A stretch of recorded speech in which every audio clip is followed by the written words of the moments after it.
नमस्कार, जुन्नर टाइम्समध्ये स्वागत आहे आणि आपण आलेलो आहे जुन्नर तालुक्यातल्या येणेरे गावामध्ये. आणि आता आपण पाहतोय की शिवसेनेचे उमेदवार संतोष चव्हाण आणि ढोले सर जितेंद्र ढोले देखील या ठिकाणी प्रचार करायला आलेले आहेत. आणि घरोघरी जाऊन तुम्ही प्रचार केलाय? चालू आहे. अर्ध गाव झालंय, उरलेलं गाव करायचं आहे. अजून प्रत्येक घरोघरी जाऊन मतदारांच्या पाया पडायचं आहे, त्यांना विनम्र असं अभिवादन करायचं आहे, जेणेकरून ते आम्हाला मतदान रूपी आशीर्वाद देतील.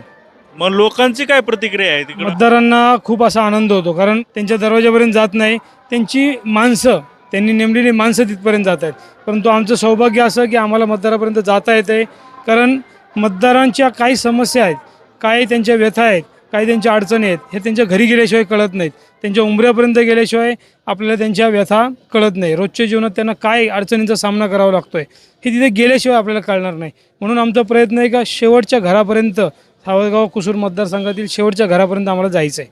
आता हे घरोघरी प्रचार हा किती दिवसापासून सुरू आहे तुमचा? जवळजवळ 20-25 दिवस झाले आम्ही प्रत्येक घरोघरी प्रचार करतोय. आणि लोक म्हणजे वगैरे ही सगळी ही आता कसं आहे, आता हे उमेदवाराचं गाव आहे.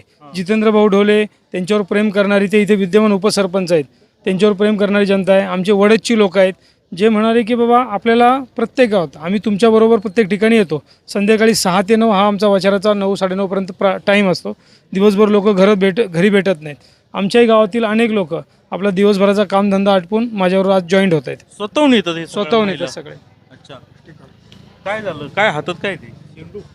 या ठिकाणी गेल्या 25 दिवस सातत्याने प्रत्येक गावागावात जाऊन संतोषदादा असेल, जितू असतील, आमचे प्रकाशराव असतील, हे तिन्ही उमेदवार त्या गावामध्ये त्या घरामध्ये जाऊन आशीर्वाद मतदारांचा घेत आहेत. अत्यंत उत्तम असा प्रतिसाद मिळतो आहे. एक चारित्र्यवान उमेदवार, एक चेहरा, संतोषदादा चेहरा, ह्या पद्धतीने लोक एक आश्वासक चेहरा म्हणून त्यांच्याकडे पाहतात. आणि आमचे काही कार्यकर्ते चालत असताना त्या ठिकाणी मतदार म्हणता स्टिकर लावायला द्या, आणि त्या स्टिकर दरवाजाला लावलं का काही विक्षिप्त मनाची लोक येत आहेत, आम्ही पुढं चालत असताना पाठीमागून हे स्टिकर फाडतायत. म्हणजे अशा रडीचा डाव, पायाखालची वाळू जेव्हा सरकते ना तेव्हा हा प्रकार घडतो.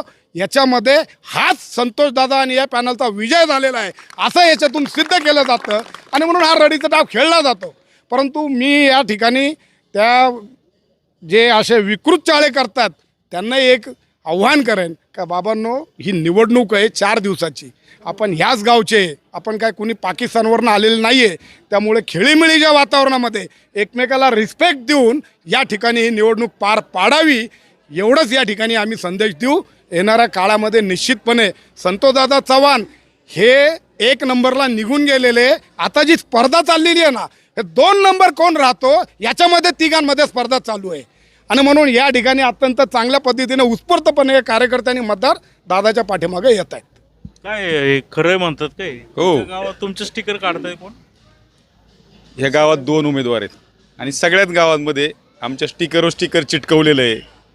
कशासाठी आहे? म्हणजे तुमचं स्टिकर लावलंय का दुसरं स्टिकर त्याच्यावर चिटकवायचं? हो आहे, पुरावे आहेत आमच्याकडे. बाजूला नाही चिटकवत? नाही, आमच्या स्टिकरवर स्टिकर त्यांचं चिटकवलेलं आहे. तर असं बरोबर नाही. गावात 2 उमेदवार आहेत, गाव बैठक आहे आमच्या गावाला. उमेदवारांना सर्व माझ्या विनंती आहे का खेळीमेळीच्या वातावरणात घ्या. 1 दिवसाचं इलेक्शन होईल, आपल्याला कायम रोजच एकत्र राहायचं आहे, त्यामुळं खेळीमेळीच्या वातावरणात घ्यावं.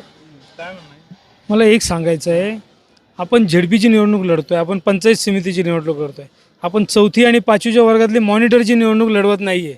ही जी प्रथा किंवा ही आता हे चाललेलं आहे, हे आपल्या सावरगाव कुसूर मतदारसंघाला शोभणारं नाही आहे. ह्याच गावामध्ये नाही तर अनेक गावामध्ये, किंबहुना दुपारी किंवा सकाळी आमच्या महिला ज्या प्रचार गाड्यांमध्ये जातात, गाडीतून उतरून प्रचाराकडे गेल्यावर त्या गाड्यांवरती सुद्धा स्टिकर चिटकवले जातात. आता मगाशी मला एक बातमी कळाली की उमेदवाराच्या घरातील एक ज्येष्ठ म्हणजे एक युवक इथे येऊन स्टिकर काढत होता.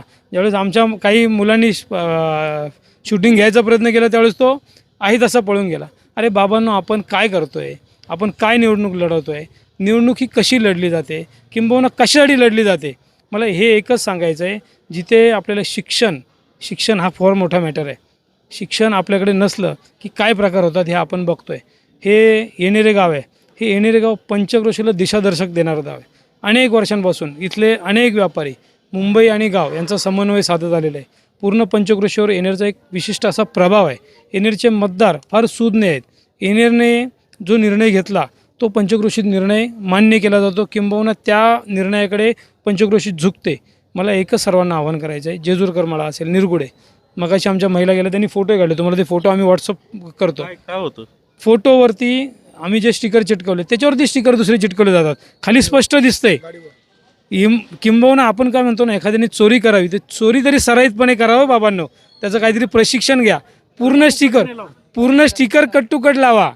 तुम्हाला लावायचाच आहे ना, तर पूर्ण खाली तुम्ही एक पट्टी सोडताय जिथे आमचे फोटो अर्धवट दिसत आहेत, आणि वरती काय तुम्ही करताय, तुमचं काय चाललंय काय. अरे निवडणुकीकडे लक्ष द्या, तुम्ही काय करणार आहात, एवढी वर्ष काय केलं आहे, पुढे काय करणार आहात हे लोकांना सांगा ना. हे असे स्टिकर चिटकवून, एखादा म्हणतो ना आपण मराठीत म्हण आहे, कोंबडा झाकला म्हणून दिवस उघडायचा राहत नाही. तेंबहुना मी तुम्हाला हात जोडून विनंती करतो, बाबांनो निवडणुकीकडे लक्ष द्या, प्रचाराकडे लक्ष द्या. हे असे लहान मुलांचे चाळे करू नका. आपण झेडपीची निवडणूक लढवतो आहे, झेडपीच्या निवडणुकीचे प्रचाराचे मुद्दे काय असावेत, किंबहुना आपण या 8 वर्षात काय कामं केली आहेत. अनेक अच्छा, म्हणजे आता वर लावले शिवसेनेचं तुमचं आहे आणि खालचं तुमचंच आहे, बरोबर आहे. आणि त्याच्यावर आपल्या यांचं लावले, मशालीचं लावलेले बाजूला लावायचं ना. हीच नांदी आहे आपल्या विजयाची. साहेब काय झालंय, मुद्देच नाही प्रचाराकडे, प्रचाराचे मुद्दे राहिले नाही. हे कशासाठी करताय तुम्ही? प्रचारासंदर्भात तुम्ही विकासाच्या मुद्द्यावर बोला, काय असेल ते तुमचं, काय जे विजन असेल ते लोकांसमोर मांडा, आणि त्या विजन डोळ्यासमोर ठेवून इलेक्शन लढावी. फ्लेक्स पण पाडले काय विषय? आमचे फ्लेक्स फाडले, तर त्याचे फोटो आहेत, त्याचे फोटो पण आहे. फ्लेक्स फाडलेत, काही चेहऱ्यावर आमच्या दोन्ही उमेदवारांचे असे टिचरं मारलेले आहेत तिथं, त्याचे फोटो आहेत, सगळे आहेत आमच्याकडे. पण आम्ही त्या विषयच तो डोक्यातच विषय नाही. तुम्ही फ्लेक्स फाडा, काय करायचे तुम्हाला, अन्य काय करायचे ते करा. आमच्या ज्या डोक्यात आहे, आम्ही विजन घेऊन जे चाललेलो आहे, आम्ही तेच घेऊन पुढे जाणार. तुम्हाला जे काय करायचे ते तुमच्यापाशी. दादा सोनवणे असतील, एकनाथबाई शिंदे असतील, यांनी जो विकासाचा महामेरू उभा केला आहे, त्यांच्यापुढे हे सगळं खुजेपण यांना दिसून येतं आहे की आता आपला टिकाव लागत नाही. केन प्रकारे आपण माणूस एखादा म्हणतो ना, फ्रस्ट्रेट झाल्यावर काय करतो, तसे प्रकार सुरू आहेत. चिटिंग चालू आहे. चिटिंग आता उद्या अजून फॉर्म मागे घ्यायचे. माझं त्यांना आव्हान आहे, संधी आहे तुम्हाला, घ्या उद्या फॉर्म मागे आणि आपली माघार घेऊन आम्हाला सहकार्य करा. हे असं करण्यापेक्षा तुम्ही ते करा. तुमची उंची वाढेल. चारित्र्यवान उमेदवाराला जर या ठिकाणी सगळ्यांनी येऊन पाठिंबा दिला तर देणाऱ्यांची उंची फार मोठी वाढेल. आणि म्हणून संतोषदादांनी जे आत्ता आव्हान केलेलं आहे, त्या आव्हानाला त्यांनी प्रतिसाद देण्याचा विचार निश्चितपणे करण्याचे अजून 24 तास बाकी आहेत. त्यांनी तो विचार करावा.